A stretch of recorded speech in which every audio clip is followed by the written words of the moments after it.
Hey family, Pastor Jeremy here. I'm just so glad you're joining us for our Saturday devotional time. We're of course still in the Lenten season, and we're approaching Easter fast. And so, being in the Lenten season still, we're still exploring our dying to live sermon series, where we think about the things that we need to die to, the things that we need to let go of to truly experience new life in Easter. If our hands are too full of the things of this world, if our hands are too full of ego and facade and esteem for worldly authority, then we won't be able to pick up new life. Our hands will be too full. And this week we're looking at what it means to die to idolatry and comfort. And we are in Mark 13. And of course, we've been going through the book of Mark and looking at these things and seeing how Jesus calls us to die to these things, specifically in the book of Mark. Sometimes when we start to look at scripture, we think that we have to do these long, drawn out studies. But I think what's so interesting about Mark 13 is that we don't even need to go past the third verse to really get something that we can chew on.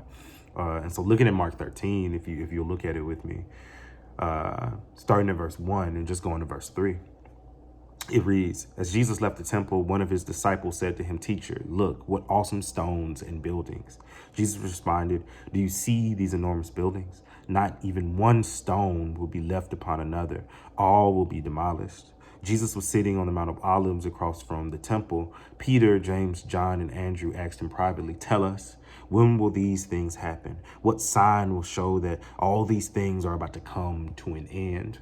In that passage those three passages have so much in them already to look at. We have the prediction of the destruction of the temple. We have something we can dig into, this disciples' fascination with the beauty of the temple, right? And we have the disciples' question that kind of wraps up two things. It wraps up, they're asking about the destruction of the temple, but they kind of equate it to the end of the world.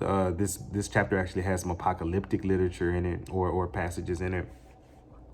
And so the thing that I find most interesting about this passage is just that the disciples seem to conflate the destruction of the temple, which for them would have been the center of life, with the end of the world. And it makes me wonder, from a perspective of dying to idolatry, what are the things that we equate with the end of the world? Is it not being on time for work? Is it not reaching the goals that we set out for the month? What are the things that when they don't happen for us, it feels like our world is ending?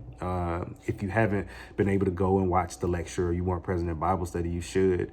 You should go back and check it out. But we talk about in depth how disciples once again see the destruction of the temple as the end of their world altogether. And we talk about how in apocalyptic literature, it's used when what you need to communicate, the only metaphor that you can use for it, the only metaphor that feels right, is the end of the world. And what's interesting is when Jesus begins to explain, because they ask for a sign, they say, what are the things that will happen that will let us know that all that you just said, that the temple will be destroyed, all that you said will come to pass? And Jesus ends up going through the normal things that people associate with cataclysmic events in the end of the world. He says wars and rumors of wars and people being turned over to authorities by their family, and all these horrible and terrible events. But then he goes on to say, but that won't be the end. He goes on to say that the only sign of the end of all things is the coming of the Son of Man, is Jesus's reappearance. And so I think for me, that refocuses my mind away from signs, away from whatever it is that I can conflate within the world, and it refocuses my eyes on Jesus. And I think it should do the same thing for all of us.